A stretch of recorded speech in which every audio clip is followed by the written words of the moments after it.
friends, time for your questions. And we have one question. Jenny. Yes, some questions are coming in. The first question that was when you were talking about the egg diagram and symbolic, it's asked, where is the chicken? Know where it comes from. Nice question. And who knows something about human embryology knows that that egg stage is still there. It is not only in birds, but also in all other living beings.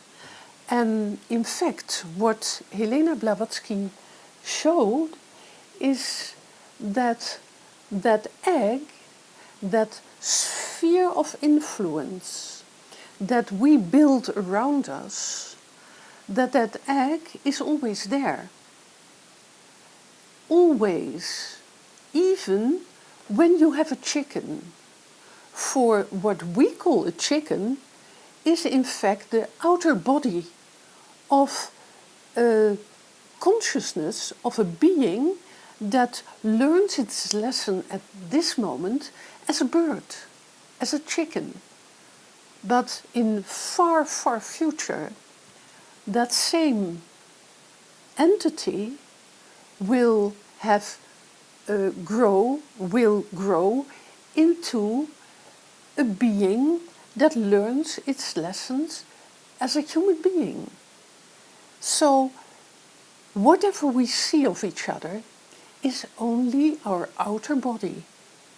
But within us is that egg-shaped sphere of influence. And I know that in a new age, people talk about the aura and they see things and colors and so on. But I hope, here it is, Ben, can you give us the egg? And the chicken, of course. Yes, there it is. Yes.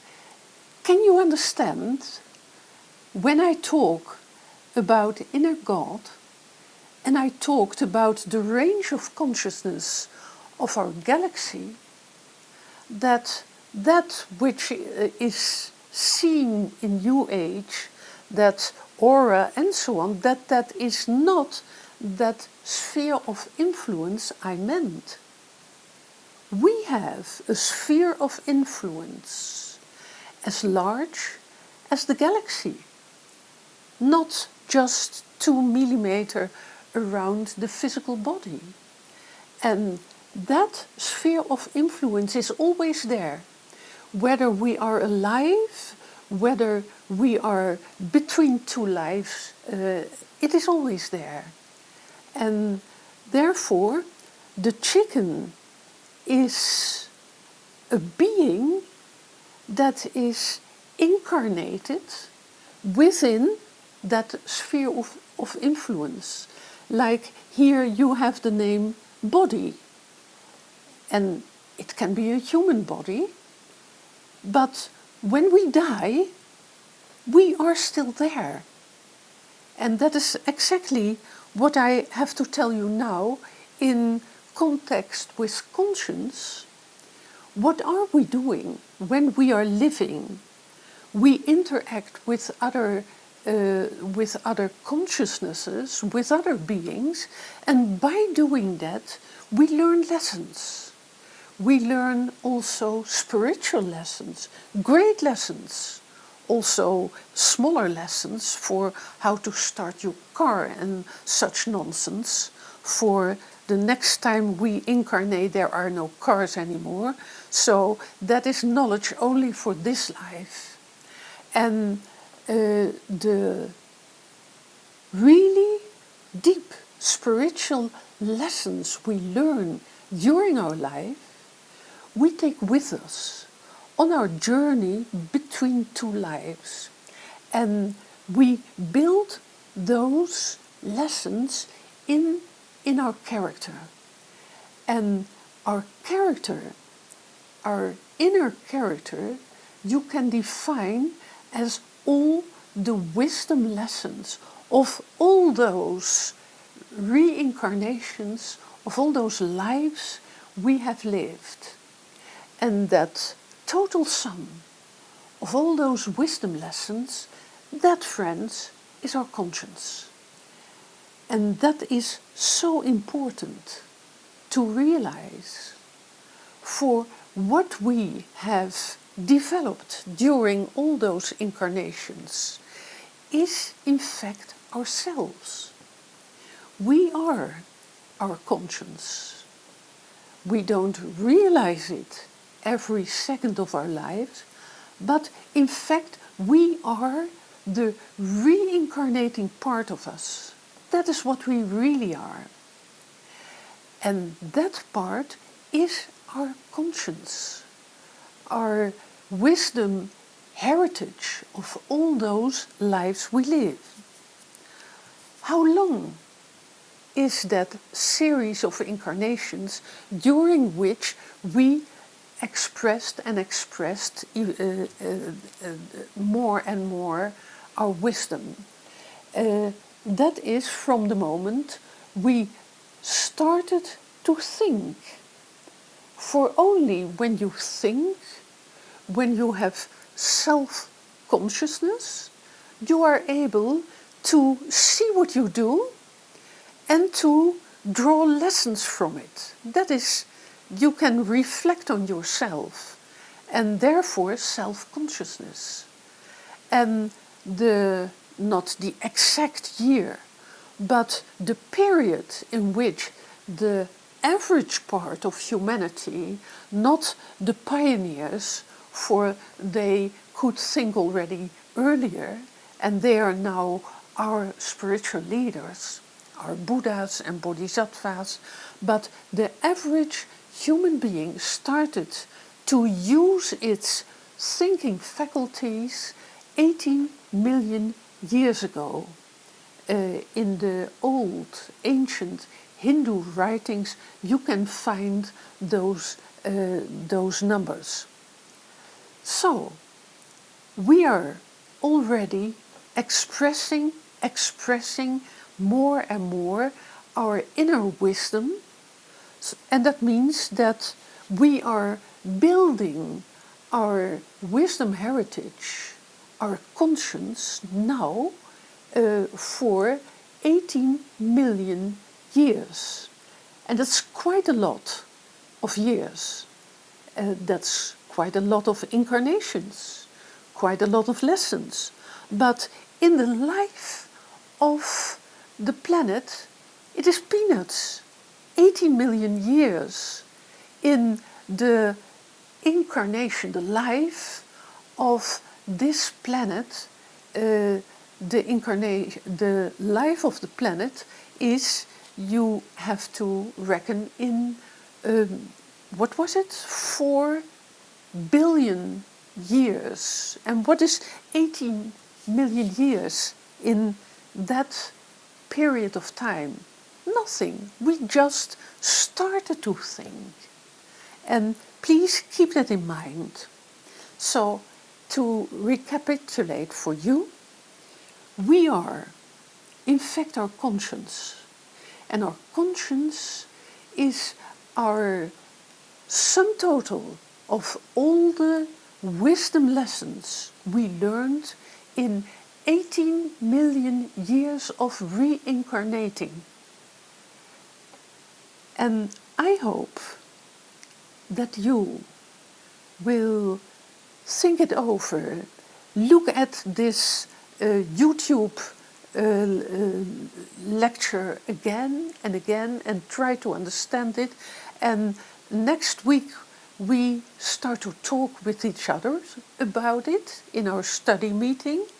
And I hope that you can build your own vision of this very deep truth. For now we have a conscience to go inward to in this difficult time of this century. And apart from the conscience that you find in a combination of the growing human being and the inner teacher, you can also understand that there is an influence from the inner Buddha. And that influence we call intuition. Intuition is a higher level influence from within in your everyday conscience. And there are also possibilities, not so many, not daily or whatever, but there is also an influence from the inner God into your waking conscience. And we call that inspiration. So you have a higher self, divided, but not divided, I don't know how to say it, but three aspects of it: inner God, inner Buddha, inner teaching. And it reflects itself as conscience, intuition, and inspiration. And this is one of the basic ideas of where you can find your conscience. And our conscience is, in fact, the influence we can use when we have to make a choice of, is this good or is this evil? Making moral choices. Do I have to do this or do I have to do that? What is good and what is evil? And your conscience helps you, reflects, reacts on your search. And that is the basis by which you can make your choices. And people say that your conscience tells you what is good and what is evil. And that is a seemingly easy way to express. But it is not correct. For what is good and what is evil gives the idea that there is an absolute good and an absolute evil. And then we fall again in the pit of here a God and there a devil. And that is exactly what we have left 2 centuries ago. And that was a good thing, for it is in fact a degeneration of very mystical ideas you find in theosophy. The mystical idea is that you have a higher self. Yes, I showed you the growing human being higher on that stream of consciousness. That is your higher self. And you have a lower self. And a lower self, that is beast, ego and body and more elements, of course. Your lower self is not an absolute thing. And your higher self is not an absolute thing. They are living entities working together with each other as a family. And for the atoms of our body, we human beings are as far above us as that inner God in that egg is above us as growing human beings. And we all have to help each other. So, what is good and what is evil?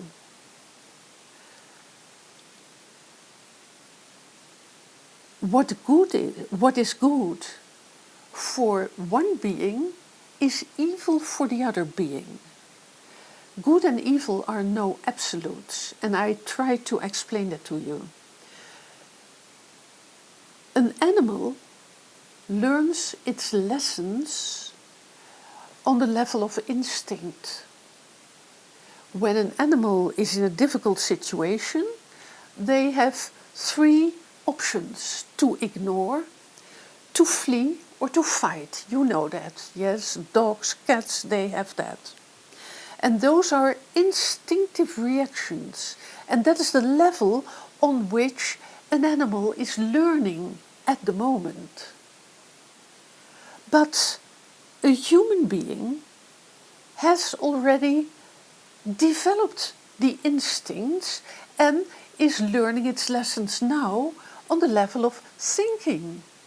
And on the level of thinking, to ignore, to flee, or to fight is absolutely evil. But good is to think things over, to emphasize with others, to consider the consequences of our choice before we act, to talk to each other. And you see, what is good for an animal is evil for a human being. And higher than the human kingdom is in nature the kingdom of, what can we say, Buddhas, Bodhisattvas. There are many names for entities that already have developed their thinking faculties and are now learning their lessons in higher ways of consciousness. Let us call it Buddhas, that is easy. And can you understand that the way we react rightly is for a Buddha evil? Because a Buddha knows better, has learned so much more, is enlightened. Yes, and now you see that good and evil is relative. What is good for an animal is evil for a human being. And what is good for a human being is evil for a Buddha.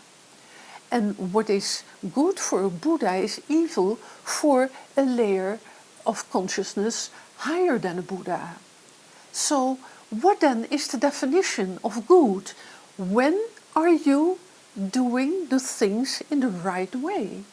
That is, when your choice is in harmony with the level of consciousness you already have reached. And that means that some of us who know better have to act better. And when someone isn't yet so developed in his conscience and makes a choice that is not so wise, then we must not criticize that always, because he does what he can the best. No, that is not English. He acts as good as he is able to do. You see the difference? And if you know better, then you have to make better choices. That is the responsibility of having grown over certain levels.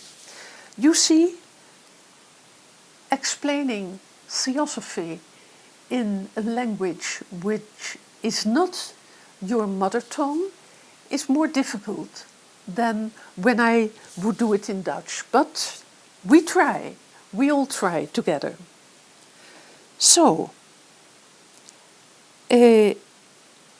when you think, I made a choice because I didn't know better, you can say that sometimes as an excuse. We have to think of one thing, that our conscience is at the moment wiser than our waking consciousness.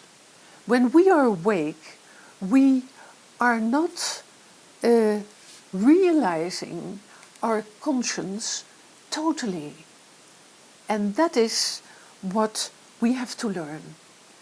To really use the powers of our conscience to understand what our conscience is hinting at us before we make a decision.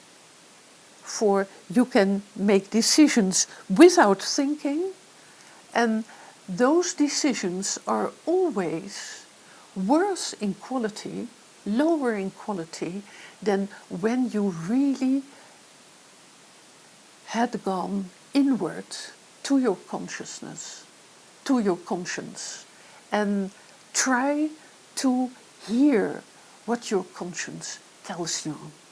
So, I hope that the idea of what is good and what is evil has more backbone now. Hearing our conscience is our next part of the lecture. For everyone talks about the voice of conscience. Have you ever realized what it is? What is the voice of conscience? What do you hear? What don't you hear? So we are able now to go inward. We know what is good and evil. And the question is, what is the voice of conscience? And therefore we look at the egg. You see that vertical line, that stream of consciousness. That stream that streams through the heart of your inner God, through the heart of your inner Buddha, through the heart of your inner teaching, and reaches you as a growing human being. That is, in fact, you can call it a kind of spiritual umbilical cord. And that translates itself. Our brain-mind translates that as a voice. It is not a voice. It is an influence. It is a higher influence. And the inner God, inner Buddha and inner teacher do not speak to you. That is not the way it works. But you, as a growing human being, live in the sphere of influence of those higher aspects within us. And the living within that sphere of influence translates itself as a voice. And I hope to make that a little bit more clear. That voice, which we call voice because our brain-mind interprets it as such, that voice you can listen to. But there's another voice within you, and that is the voice of your lower self, of your personality, of that part of you that you built up as an instrument to live your life. And at the end of your life, your personality ceases to exist. And in your next incarnation, you build up another personality. And that personality of you is, in fact, a voice that is constantly talking to you.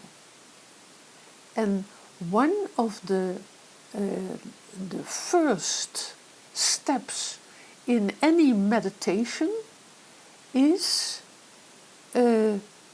make that personality voice silent. And it is a degeneration of all meditation techniques that people say you have to stop thinking. No, you must never stop being yourself, being a thinker. You only have to stop the voice of your personality, your lower self, to give space to that inner voice of your higher self. And that is something that is very difficult for people. And why is that difficult?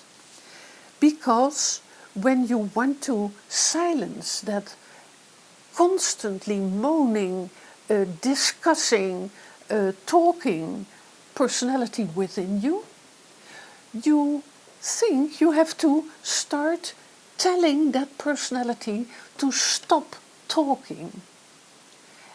And by doing that, you give that personality energy, and the result is that it talks even louder. To listen to your inner conscience is only possible when you do in a very, how must I say, a very simple first way, a first step, what the higher kingdoms, the Buddhas, the Bodhisattvas and so on, do when they not throw away their outer personalities, but the Buddhas of compassion help to educate and to cherish their personality, not giving them the freedom to overwhelm you, but they help the personality grow into impersonality, to grow higher. And you can start in a very simple way to do the same. If you, in yourself, speak to that personality, that personal voice, and you tell that personal voice, let us listen together to that inner voice of conscience. That, friends, is the only way by which you can silence your personal voice and can hear your conscience. And do not believe me, try it out for yourself. And to help you, I give you a few experiences how you can hear that voice of conscience after silencing that personal part of you. In the beginning, you hear that inner voice of conscience as a kind of hunch. In fact, I do not say it rightly, you don't hear anything. You have a vague feeling what is right and what is wrong. And that vagueness is good. The hunch is your conscience. And the nice thing is the fact that you don't hear anything, for that means that you also don't hear the personality. So there is a silence and there is a hunch, and that is the first stage of hearing the voice of conscience. And after that, there is a clearer sensation, and that clearer sensation of the voice of conscience is in fact translated by the brain-mind as hearing. Then you hear really something. Yes? And the third step is a next step. That is that you see images, that you see visions. And that is not conscience anymore, that is your intuition. That is the influence of the inner Buddha. And those influences are mostly translated by our brain-mind as seeing things. You hear your conscience. You see enlightenment. Yes, there is a light, and so on. And then we have inspiration. And how does your brain-mind translate inspiration? Your brain-mind doesn't do that.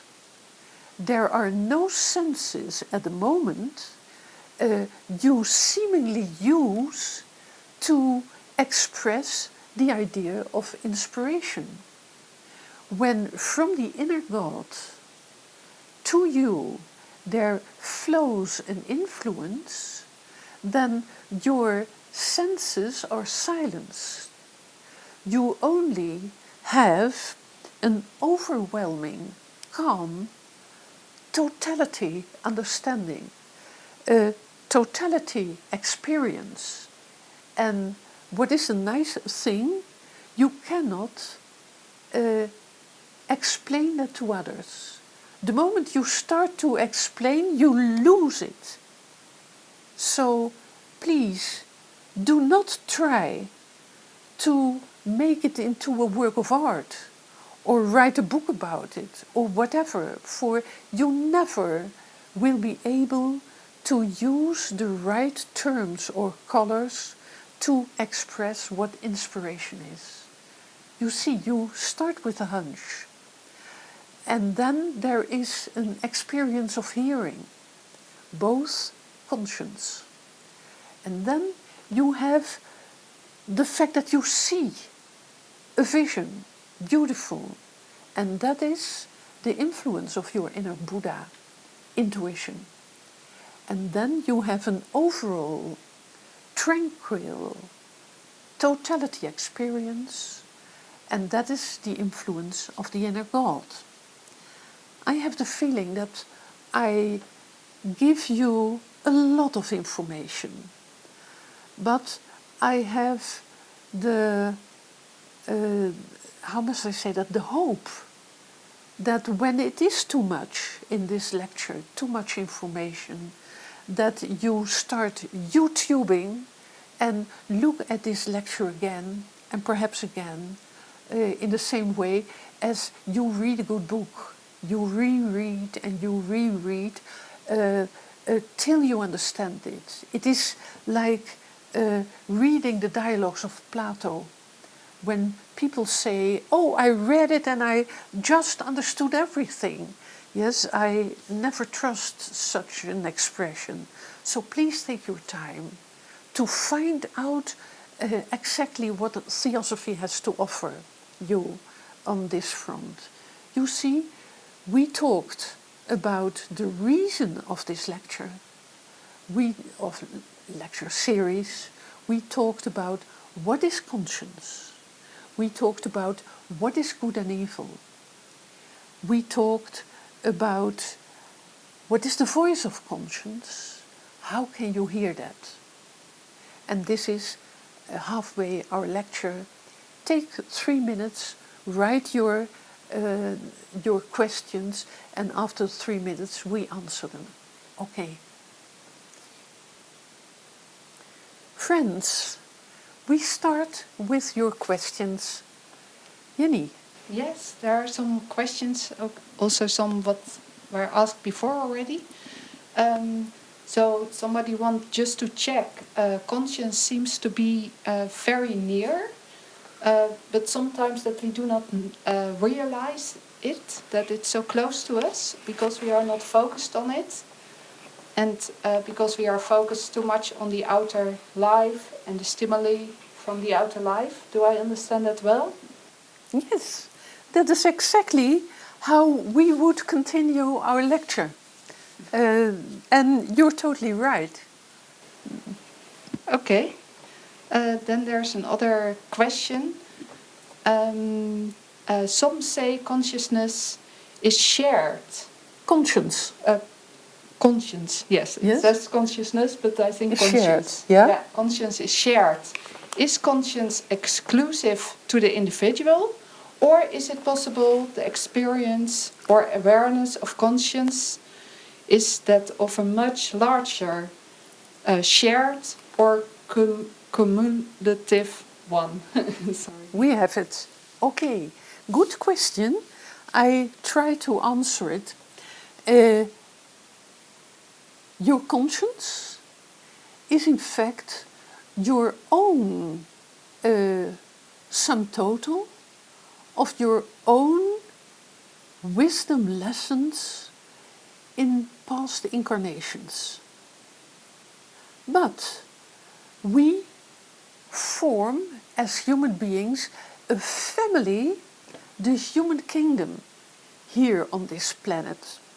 But we all know that the human kingdom consists of pioneers, human beings further developed, and a larger middle group, and also people who are not so far developed.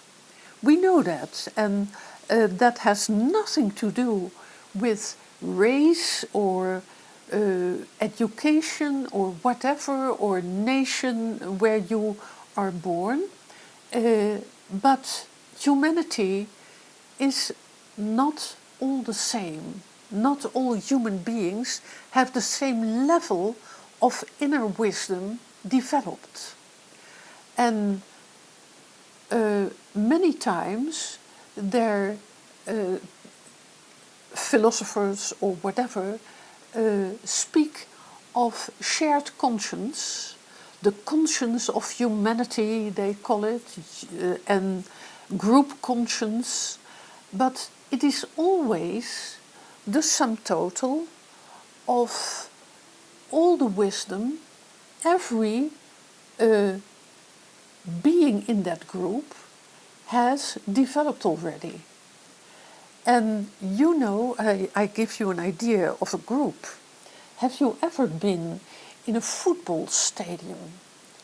Have you seen how people react? And if you compare that with those same people reacting at work, at home, in their university or whatever, there is a difference. The moment you talk about groups, the average level of character, of conscience, is lower than you look at the conscience of individuals. And then you see that there is a shared conscience, but that is the average between all those different levels of conscience. So we prefer to talk about conscience as your individual wisdom quality. And it is lovely to search for that, because that is you. That is higher than the conscience of a group. So please, shared conscience is the average of what everyone in a group already developed, but your individual conscience is higher and more developed than that group conscience. I hope I gave an answer well enough, and otherwise chat again, and perhaps we can talk about it, that is with all the questions tonight, friends. With all the questions we can talk much further next week when we have a study on the subject. So I hope this is already phase one of an answer. Are there more? Yes, there is another question. The question is, could you please define a bit more between intuition and inspiration? How do I notice the difference? Yes. One of the more difficult questions, not to talk about it, but talking about it in a way that you suddenly see what I mean. For we talk about very, how must I say that, seldom things that are happening within you. We have our course Thinking Differently, and there is one lesson where the course members have to describe by themselves their own impressions in their own life, their own experiences with intuition and inspiration. And that lesson always has the least amount of answers. And the lower the conscience and the personal influences within ourselves, that is one lesson earlier. Before that, then we have a half an evening of answers. Everyone has answers, but not those seldom in your life occurring situations of inspiration. Was it Plotinus or someone in the Neoplatonic school that said that absolute oneness of being one with my inner God I only experienced 6 times in my life. And that is inspiration. But intuition is something you have more often. Intuition is something I would say it is not an is this good and is that bad or evil, but it gives a vision of how the cosmos is, how humanity is, how the planet is. It gives great visions. And with those visions, scientists and philosophers and starters of religions can express wonderful ideas. And I give you one example. The Ninth of Beethoven.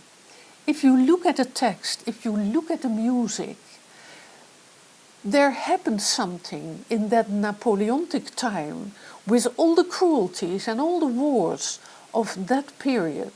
There happened something that came through Beethoven, something that just up to now moves people and moves people to see and understand a universal brotherhood.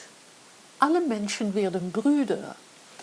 And that is not something you listen to just because you like to hear music at the moment.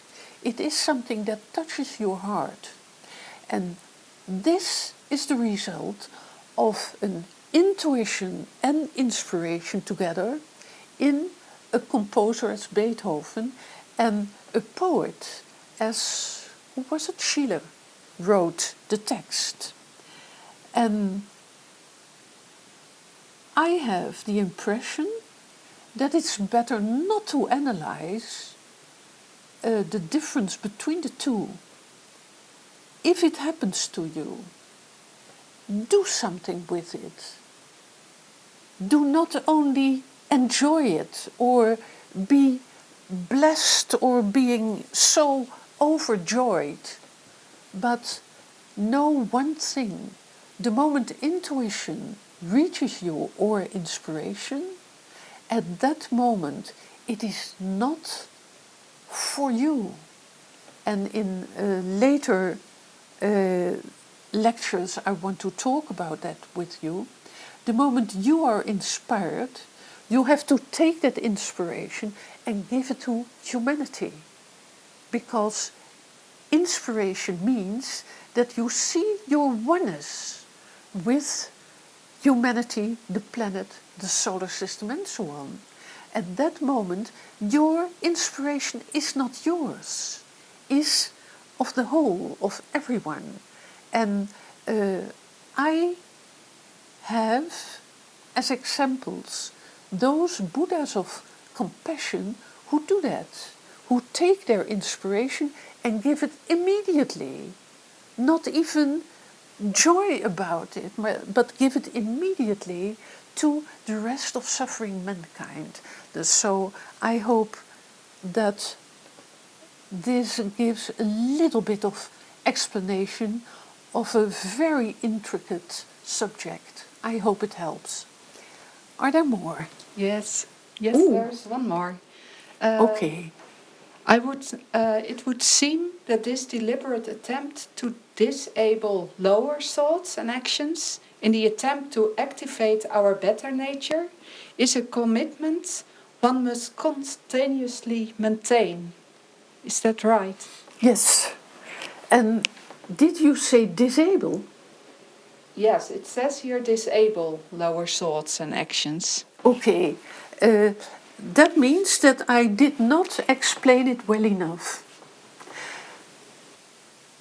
I said that to silence the personality, the personal self, we must not disable it. We must ask the personality to go with us. Let us both listen inward to conscience. And at that moment, you do not disable, but you educate.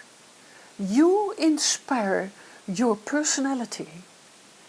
And by doing that, you help your personality to grow from instinctive and primitive thinking into superpersonal or impersonal functioning.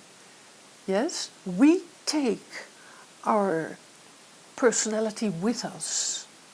And that is not disabling, that is teaching, that is educating. Let us hear, let us listen together. Is that a little bit answer? Can you repeat the question? I think that was the answer, Joke. Yes? Yes, I think Is so. that Yeah. good enough Yeah. to continue our lecture? Oh, we still have time. Good. The next question.